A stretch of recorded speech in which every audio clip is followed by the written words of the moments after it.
Yeah, man. I think this for me is pretty much what the template has been for people. Everybody, and mostly a lot of people have had these guys either way. And well, of course, because there's 6 of them here, you can't have all of them. But yeah, these guys are very much safe picks. They'll definitely play. And they've also been returning, so it makes sense they've been the highest predicted points guys here. But I think let's interestingly speak about honorable mentions, mainly on this page. I can't even think of who the honorable mention. Wang Hee Chan, somebody I think is an honorable mention. Definitely somewhat of a talisman for Wolves. You just spoke about Tavernier. I wouldn't go for him, to be honest. One person we have to mention is Bailey. We have to mention Bailey. Yeah, you know he's been what? doing the job. He's been doing the job. He's been doing the job. The thing is, it's one of those things as to like, for how long though?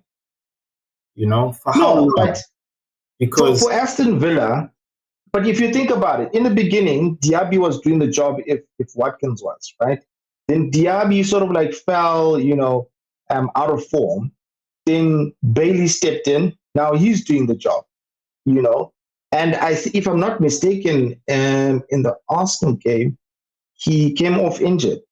Yeah, that's the thing. And that's another thing. I was like, I'm not sure if he's going to be playing in the next that's the problem with Bailey. That you'll play a couple of games, get injured, come back, play a couple of games. He's injury prone. You know what?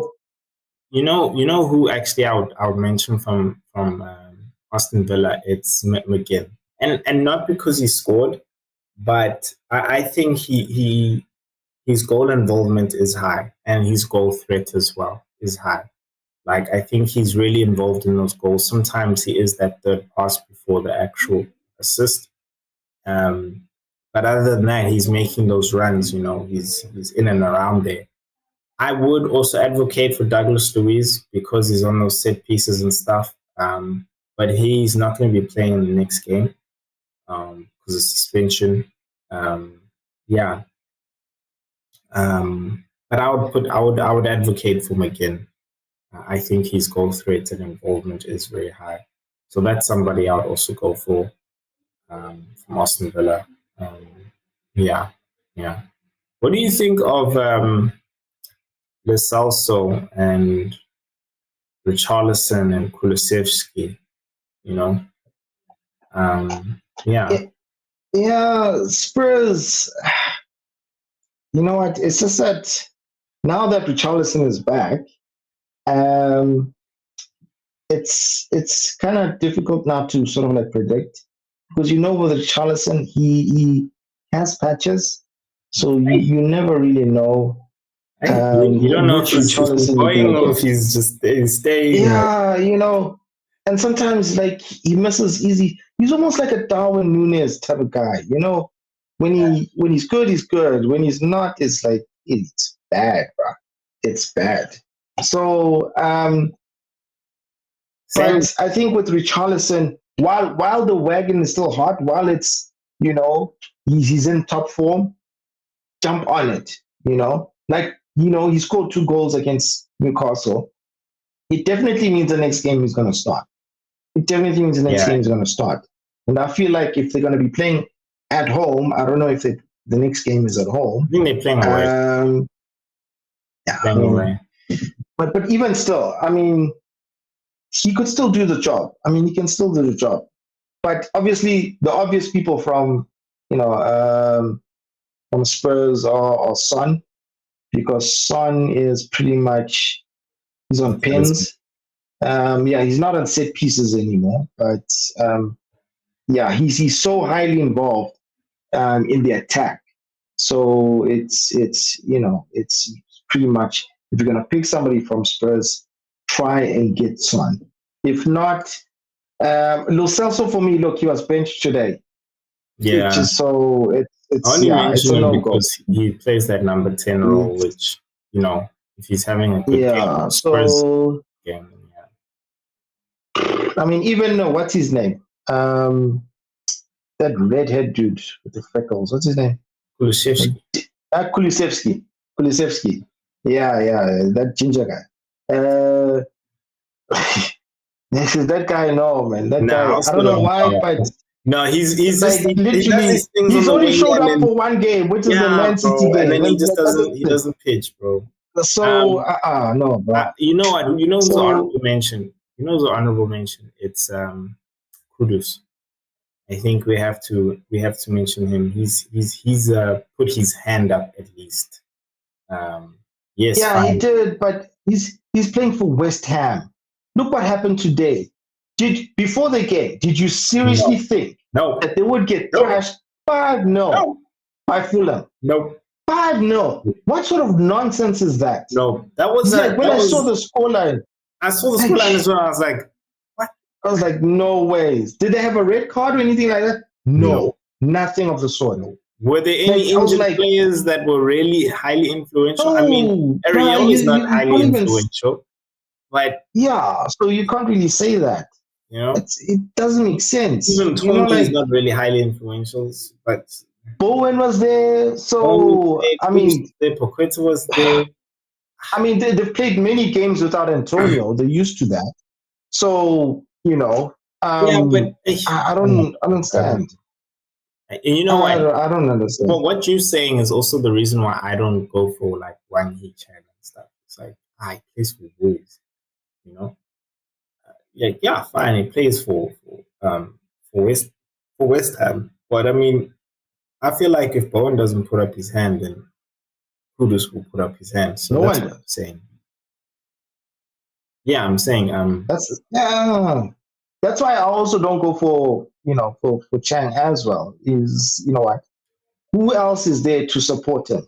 If yeah, he doesn't show up, and he's not that type of player to always sort of like show up. He'll have his days. I mean, like when he scores, he basically the guy only scores like every third game or something like that.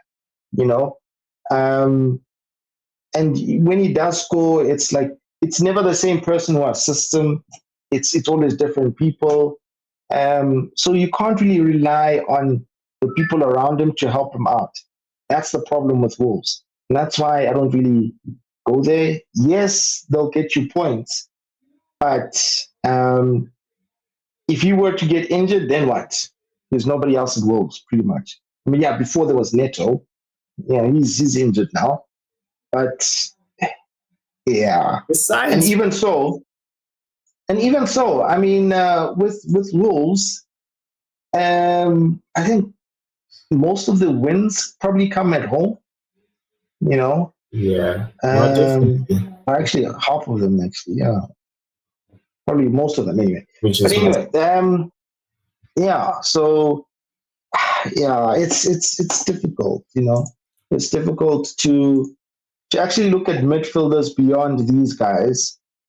Um, I mean, look at Newcastle. You can't even choose anybody else besides Gordon at the moment. Nah, Almiron, he's been quiet. Almiron, you can't really even pick him. Nah, Yeah, man. I think nah, he had Zimbabwe he his had like time last one goal season. this season. He had his time. Exactly. In So terms of budget enabling midfielders, do you think that Garnacho's a mention?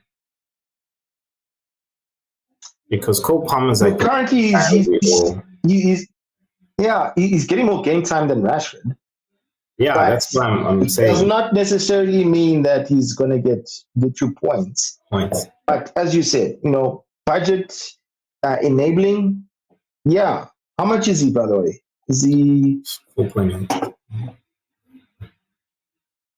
4.9, 4.8 around there.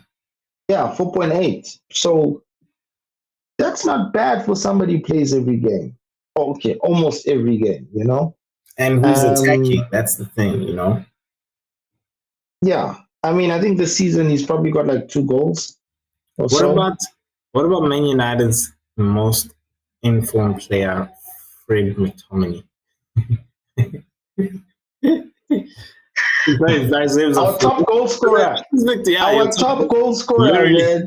Our top goal scorer. Don't talk any bad stuff about that guy. He's brought his Scotland form in, bro. Yes, look. That guy is 4.9, right? 4.9.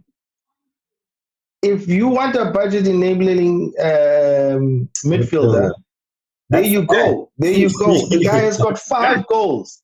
He's got 5 goals. I mean, what more do you want from this guy? So, and you never know when he's going to score. So, yeah, if I were to pick somebody from Man United, especially with the low price, I would go for McTominay right now. Look, probably the reason why people don't pick him is because, it's McTominay. He doesn't look that, he doesn't have that je ne sais quoi, he's just boring McTominay. One of those players where we're like, okay, you'll die down now. Yeah, it's like, this phase will pass, But for whatever, he just keeps popping up with goals here and there. And it's like, geez, bro. It's like, and then you're like, when he gets those points, it's like, damn, I could have done with those 8 points that he got. Those 14 points that he got. I don't blame us, Bob, because we're not sitting there thinking, this week I'm going to bring in McTominay. I think he's going to do it. No, we don't do that. Exactly. We don't do that. We're on different levels. We're like Buemo or Palmer or something else, or Saka. Those guys will give us a goal even before they're injured. They'll score, get injured, and then they'll say, "Okay, I'm out, guys." Exactly. But McTominay is like, people were like, "Oh yeah, McTominay. Oh, I'm in there. I'm all about McTominay." No, bro. Yeah. You never know. But yeah, I mean, look. That guy can do a job, bruh. One thing you know for certain is, like, currently he's going to be playing every game. He doesn't even get substituted, that guy. So Ten Hag really trusts that guy at the moment, because Ten Hag, at the moment he's got trust issues with literally half the squad. So at the moment, McTominay is one of those guys that he trusts, even though he's not the best midfielder in the world or in the league for that matter. Or even in the squad, but he trusts that guy, and he has delivered time and time again, for Ten Hag. So for somebody who's 4.9, you definitely know he's going to get you 2 points, and if you're lucky enough, he might even just get you a goal, because he's always running into the box. He's always in that area that makes him dangerous. On the box. So. Exactly. So, yeah. So you definitely know he's going to play against Liverpool. The only problem with McTominay is that, not recently, but if he plays as a 6, he gets yellow cards. But I don't think he has had this season. So, he's a late rider. You don't have to worry about playing in the box. Yeah. But I mean, look, for somebody who's 4.9, it's not like you're ever going to put him in your starting 11, right? So. You don't have to stress about that. It's only, you put him as your first sub, or even maybe your second sub on your bench when you have doubts about people in your first 11. That's the type of player McTominay would be for you, if you do buy him. If you start starting with McTominay in your starting 11, I'm worried about you. You got problems. You got serious problems, bro. Serious problems. Okay, now let's take a look at the strikers. Sorry, I just need to.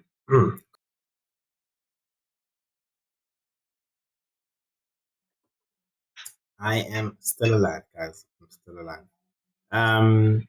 The best forwards. What I found very funny and interesting here is number 1 and number 2. Number 1 is got a blank game week, but he's still predicted to be the highest points predicted, right?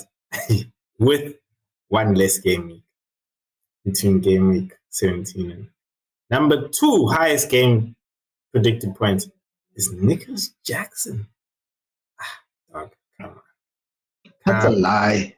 Come on. It's a lie. I would have expected Ollie Watkins. Isak, maybe even Wilson. I understand Gabriel. I do. Darwin, I.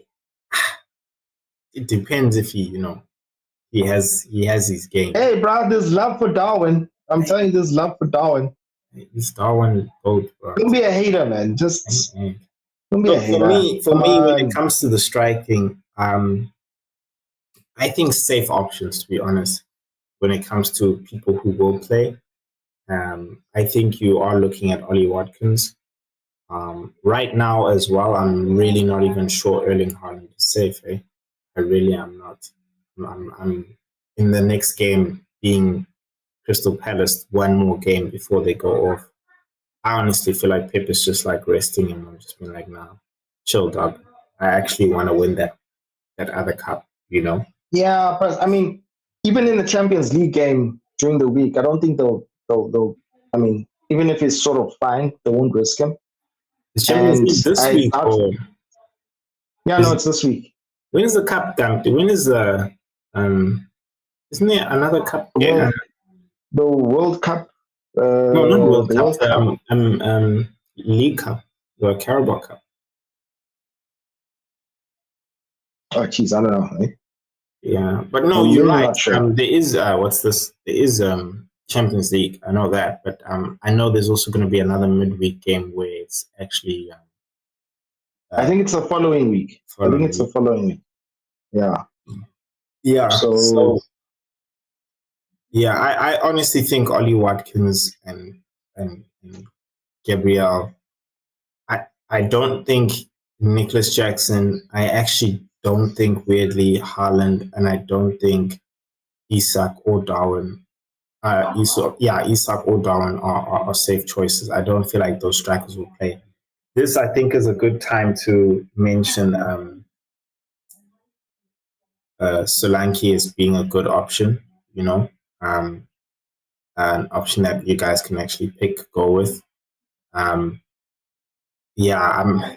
thing with Nicholas Jackson is just like Darwin, bro. Yes, you want a Chelsea option and stuff, but honestly, if I was really to double up on Chelsea, I would honestly go for Sterling and Palmer.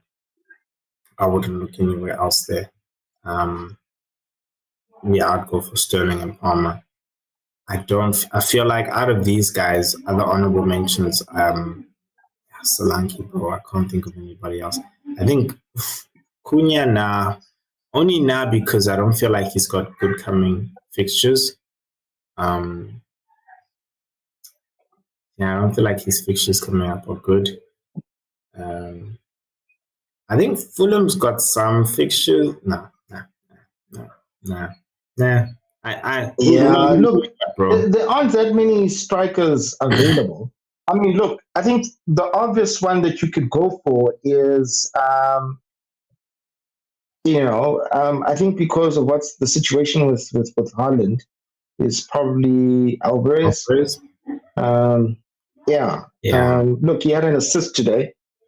So I think being the only striker left there at City, if Haaland is injured, then there's definitely a chance for him to get an assist or a goal. And he takes set pieces as well. So yeah, you could vote. And he's now dropped in price. He's now 6.9. Really? So yeah. Oh, he dropped to 6.9. That means I can. So yeah. Look, I mean, I think that probably the only top strikers you could go for right now is probably Watkins is number one. Besides Haaland, go for Watkins. Yeah, and then maybe if you want to take a chance is maybe somebody like a Solanke. You want to take a real punt. You know what? I actually think, especially for this upcoming weekend, Nunes might be a good pick because they're playing Man United. Those guys are just terrible, especially when it comes to Anfield. to countering and so forth. Yeah, at Anfield as well. So, I think it'll be just a good game for them. I think Nunes played the last game. I think he started against Crystal Palace. Was it Yeah, Gakpo? I think it was Gakpo. I think it no, was Gakpo. Nunes. It was Nunes. But anyway, we'll see what happens during the week, whether or not it was Gakpo or Nunez who starts. But yeah, I have a feeling it'll be Darwin that plays the Man United game. I think I also think he it'll gives be. him a I think it'll be Darwin. I think he's gonna make your centre backs run. Maguire, Shaw. yeah. I think they'll be looking to do that to them because yeah, Gakpo doesn't give you that option. He's more of a Firmino than anything. So yeah, they're gonna want somebody in the box causing havoc for Maguire and Luke Shaw. So yeah, I think Nunez is one hell of a punt to take on for this coming game week. Um, yeah, I would definitely go for that. I would definitely go for Hey, that. hey, what I'm saying is, if this guy comes back, 5 chances missed, 2 big chances in one of them. Don't be surprised. don't, be, don't be surprised, guys. Yeah. But yeah, guys, there you have it. Honestly.